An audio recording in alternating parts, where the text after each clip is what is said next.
ಪ್ರೀತಿಯ ವೀಕ್ಷಕರೇ, ನಮಸ್ಕಾರ. ನಾನು ಮತ್ತೊಂದು ಸುದ್ದಿಯ ಮುಖಾಂತರ ನಿಮ್ಮ ಮುಂದೆ ಬಂದಿದ್ದೀನಿ. ಇವತ್ತಿನ ಸುದ್ದಿ ಏನಪ್ಪಾ ಅಂದ್ರೆ, ಭಾರತದಿಂದ ಪಾಕಿಸ್ತಾನಕ್ಕೆ ಒಂದು ಬಿಗ್ ಶಾಕ್.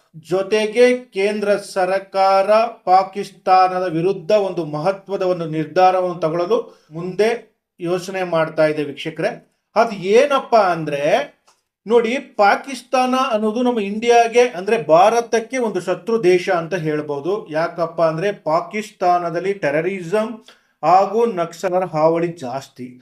ಯಾಕೆ ಅಂದ್ರೆ ಪಾಕಿಸ್ತಾನ ಯಾವ ದೇಶ ಬೆಳೆಯುತ್ತೋ ಅದರ ವಿರುದ್ಧ ಸೇಡ್ನ ತೀರಿಸಿಕೊಳ್ಳಲು ಹಾಗೂ ಅದರ ದೇಶವನ್ನ ಹಾಳು ಮಾಡಲು ಪಾಕಿಸ್ತಾನ ಆತುರದಲ್ಲಿ ನಿಂತಿರುತ್ತೆ. ವೀಕ್ಷಕರೇ, ಇದೆಲ್ಲ ಆದ ಮೇಲೆ ಪಾಕಿಸ್ತಾನಕ್ಕೆ ಇಂಡಿಯಾ ಅಂದ್ರೆ ಭಾರತ ಒಂದರ ಮೇಲೆ ಒಂದು ಹೊಡೆತ ಕೊಡ್ತಾನೆ ಬರ್ತಾ ಇದೆ. ಪಾಕಿಸ್ತಾನ ಮಾತ್ರ ಆದ್ರೂ ಎಚ್ಚೆತ್ತುಕೊಳ್ಳದೆ ಬುದ್ಧಿನೂ ಕಲಿತಾ ಇಲ್ಲ.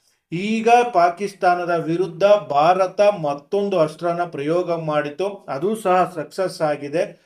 ಈಗ ಪಾಕಿಸ್ತಾನ ತಿನ್ನೋಕ್ಕೂ ಗತಿ ಇಲ್ಲದೆ ಬೀದಿಗೆ ಬೀಳುವ ಪರಿಸ್ಥಿತಿ ಬಂದಿದೆ. ಹೌದು ವೀಕ್ಷಕರೇ, ಆ ವಿಷಯ ಏನಪ್ಪಾ ಅಂದ್ರೆ, ಪಾಕಿಸ್ತಾನ ಇದುವರೆಗೂ ಜೀವಂತವಾಗಿ ಇರಲು ಕಾರಣ ಒಂದು ಜಾಗ. ಆ ಒಂದು ಜಾಗ ಯಾವುದಂದ್ರೆ, ಈಗ ಪಾಕಿಸ್ತಾನ ತುಂಡು ತುಂಡಾಗಿದೆ. ಅದರಲ್ಲಿ ಬಲೂಚಿಸ್ತಾನ ಅಂತ ಒಂದು ದೇಶನೇ ಉಟ್ಕೊಂಡಿದೆ. ಆ ಜಾಗದ ಮೇಲೆ ಪಾಕಿಸ್ತಾನ ತುಂಬಾ ಅವಲಂಬನೆ ಆಗಿತ್ತು. ಯಾಕೆಂದ್ರೆ ಅದರಲ್ಲಿ ಸಿಗುವ ಖನಿಜ ಸಂಪತ್ತುಗಳ ಮೇಲೆ ಪಾಕಿಸ್ತಾನ ದೇಶ ನಡೀತಾ ಇತ್ತು.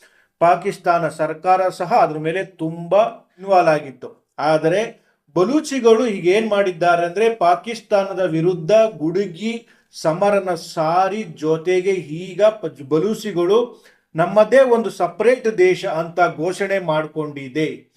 ಅದು ಈಗ ಪಾಕಿಸ್ತಾನಕ್ಕೆ ಭಾರಿ ಹೊಡೆತ ಕೊಡುವ ಸಾಧ್ಯತೆಗಳು ಎದ್ದು ಕಾಣ್ತಾ ಇದೆ. ಯಾಕಪ್ಪ ಅಂದ್ರೆ, ಪಾಕಿಸ್ತಾನಕ್ಕೆ ಈ ಬಲೂಚಿಗಳು ಇರುವ ಸ್ಥಳದಲ್ಲಿ ಮಾತ್ರ ಖನಿಜಗಳು ಮತ್ತೆ ತುಂಬಾ ಉತ್ಪನ್ನಗಳು ಮಾತ್ರ ಇರೋದು. ಅದು ಈಗ ಬಲೂಚಿಸ್ತಾನಕ್ಕೆ ಸೇರ್ಕೊಂಡಿರೋದ್ರಿಂದ ಪಾಕಿಸ್ತಾನಕ್ಕೆ ನೆಕ್ಸ್ಟ್ ಅಂದ್ರೆ ಮುಂದಿನ ಸರ್ಕಾರ ನಡೆಸಲು ಏನೂ ಇರುವುದಿಲ್ಲ.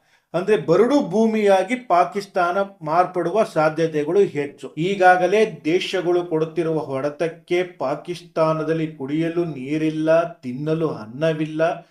ಈಗಾಗಲೇ ಬೀದಿಗೆ ಬಿದ್ದಿರುವ ಪಾಕಿಸ್ತಾನಕ್ಕೆ ಬಲೂಚಿಗಳು ಕೊಟ್ಟಿರುವ ಹೊಡೆತಕ್ಕೆ ಮುಂದೆ ಹೇಗಪ್ಪ ಸುಧಾರಿಸ್ಕೋತಾರೆ ಅನ್ನೋದೇ ಈಗ ಇರುವ ಒಂದು ಯಕ್ಷ ಪ್ರಶ್ನೆ ವೀಕ್ಷಕರೇ. ಜೊತೆಗೆ ಪಾಕಿಸ್ತಾನದಿಂದ ವಿಸರ್ಜನೆ ಆದ ಬಲೂಚಿಗಳು ಈಗ ಅವರು ನಮ್ಮ ಇಂಡಿಯಾದ ಪರವಾಗಿ ನಿಂತಿರೋದು ತುಂಬಾ ಭಾರತಕ್ಕೆ ಒಂದು ಹೆಮ್ಮೆಯ ವಿಷಯ.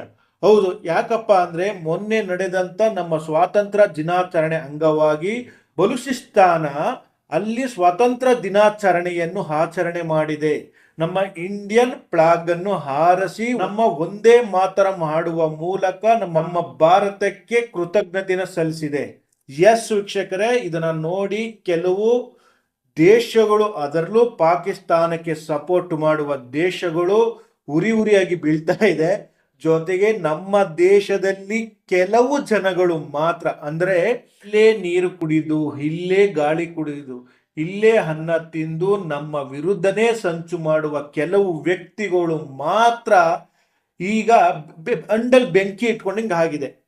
ವೀಕ್ಷಕರೇ, ಈಗ ಕೇಂದ್ರ ಸರ್ಕಾರ ಪಾಕಿಸ್ತಾನಕ್ಕೆ ಮತ್ತೊಂದು ಹೊಡೆತವನ್ನು ಕೊಡೋದಂತೂ ಖಂಡಿತ.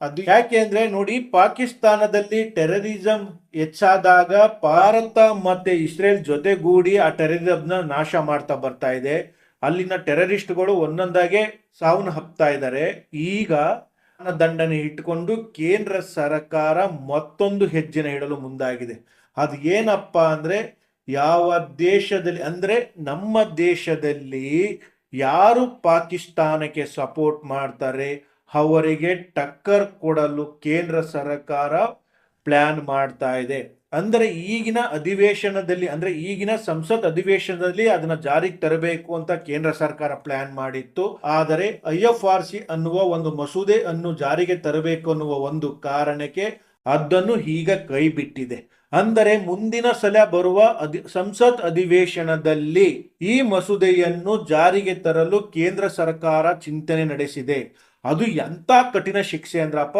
ನಮ್ಮ ದೇಶದಲ್ಲಿದ್ದು ಪಾಕಿಸ್ತಾನಕ್ಕೆ ಜಿಂದಾಬಾದ್ ಅನ್ನುವ ವ್ಯಕ್ತಿಗಳಿಗೆ ಹಾಗೂ ನಮ್ಮ ದೇಶದಿಂದ ಪಾಕಿಸ್ತಾನ ನಮ್ಮ ಶತ್ರು ರಾಷ್ಟ್ರಗಳಿಗೆ ಯಾರು ಇನ್ಫಾರ್ಮೇಶನ್ ಕೊಡ್ತಾರೆ ಅವರಿಗೆ ಕಠಿಣ ಶಿಕ್ಷೆ ಹಾಗೂ ನಮ್ಮ ದೇಶದಿಂದ ಗಡೀಪಾರು ಮಾಡುವ ಯೋಚನೆಯನ್ನು ಕೇಂದ್ರ ಸರ್ಕಾರ ಪ್ಲಾನ್ ಮಾಡಿಕೊಂಡಿದೆ. ಇದಂತೂ ನಮಗೆ ಖುಷಿ ಕೊಡುವ ವಿಷಯ. ಯಾಕಪ್ಪ ಅಂದ್ರೆ ನಮ್ಮ ದೇಶದಲ್ಲೇ ಹುಟ್ಟಿ, ನಮ್ಮ ದೇಶದಲ್ಲೇ ಅನ್ನ ತಿಂದು, ನಮ್ಮ ದೇಶದಲ್ಲೇ ನೀರು ಕುಡಿದು ನಮಗೆ ಬಗ್ನಿಗೂಟ ಇಡುವ ಜನಗಳಿಗೆ ಆಗಲೇಬೇಕು, ಅವರನ್ನ ದೇಶದಿಂದ ಗಡೀಪಾರು ಮಾಡಲೇಬೇಕು. ಸಾಧ್ಯ ಆದರೆ ಎನ್ಕೌಂಟರ್ ಬೇಕಾದ್ರೂ ಮಾಡಬೇಕು. ಯಾಕಪ್ಪ ಅಂದ್ರೆ ನಮ್ಮ ದೇಶ ಬೆಳಿಬೇಕು ಅಂದರೆ ಇಂಥ ಕ್ರಿಮಿ ಕೀಟಗಳು ನಮ್ಮ ದೇಶದಿಂದ ತೊಲಗಬೇಕು. ಹೌದು ವೀಕ್ಷಕರೇ, ಈಗ ಅಪ್ಪಿತಪ್ಪಿ ಏನಾರು FIRC ಮಸೂದೆ ಜಾರಿಗೆ ತಂದ ಮೇಲೆ ನೆಕ್ಸ್ಟ್ ಸಂಸತ್ ಅಧಿವೇಶನದಲ್ಲಿ ಈ ಮಸೂದೆಯನ್ನು ಜಾರಿಗೆ ತರಲು ಅಮಿತ್ ಶಾ ಮತ್ತೆ ನರೇಂದ್ರ ಮೋದಿಯವರು ಈ ಮಸೂದೆಯನ್ನು ತರಲು ಪ್ಲಾನ್ ಮಾಡಿದ್ದಾರೆ ಅಂತ ಕೆಲವು BJPಯ ಸಂಸದರು ಹೇಳ್ತಾ ಇದ್ದಾರೆ. ಈಗಲೇ ತರಬಹುದಿತ್ತು, ಆದರೆ ಫಾರಿನ್ ಫಂಡ್ ಅಂದ್ರೆ IFRC ಅನ್ನುವ ಒಂದು ದೊಡ್ಡ ಮಸೂದೆಯನ್ನು ಜಾರಿಗೆ ತರಬೇಕು ಅನ್ನುವ ಕಾರಣಕ್ಕೆ ಇದನ್ನು ಮುಂದಕ್ಕೆ ಪೋಸ್ಟ್ಪೋನ್ ಮಾಡಿದ್ದಾರೆ. ಅಂದರೆ 28ರ ಒಳಗೆ ಈ ಮಸೂದೆ ಪಕ್ಕಾ ತಂದೆ ತರ್ತಾರೆ. ಆಗಿಂದ ಕೇಂದ್ರ ಸರ್ಕಾರ ಈ ಮಸೂದೆಗೆ ಅಂಗೀಕಾರ ಮಾಡಿದ್ರೆ ನಮ್ಮ ದೇಶದಲ್ಲಿ ನಮ್ಮಲ್ಲೇ ಇರುವಂತ ಕೆಲವು ಟೆರರಿಸ್ಟ್ಗಳಿಗೆ ಗಡೀಪಾರು. ಎಸ್ ವೀಕ್ಷಕರೇ, ಭಾರತ ಈ ಮಸೂದೆಯನ್ನು ತರಲು ಪ್ಲಾನ್ ಮಾಡ್ತಿರೋದು ನಿಮಗೆ ಇಷ್ಟವಾ ಇಲ್ಲವಾ ಅನ್ನುವುದನ್ನು ಕಾಮೆಂಟ್ ಮುಖಾಂತರ ದಯವಿಟ್ಟು ತಿಳಿಸಿ. ಪ್ರಿಯ ವೀಕ್ಷಕರೇ, ಸಿನಿಮಾ, ರಾಜಕೀಯ, ವಿಚಾರ, ವಿಮರ್ಶೆ, ಸಂದರ್ಶನ ಹಲವಾರು ವಿಷಯಗಳಿಗಾಗಿ ನಮ್ಮ ಆದಿಪುರುಷ ಸ್ಟುಡಿಯೋಸ್ ಚಾನೆಲ್ಗೆ ಸಬ್ಸ್ಕ್ರೈಬ್ ಮಾಡಿ. ಲೈಕ್, ಶೇರ್, ಕಮೆಂಟ್ ಮಾಡುವುದರ ಮೂಲಕ ನಿಮ್ಮ ಬೆಂಬಲ ವ್ಯಕ್ತಪಡಿಸಿ. ಮತ್ತೆ ಸಿಗೋಣ.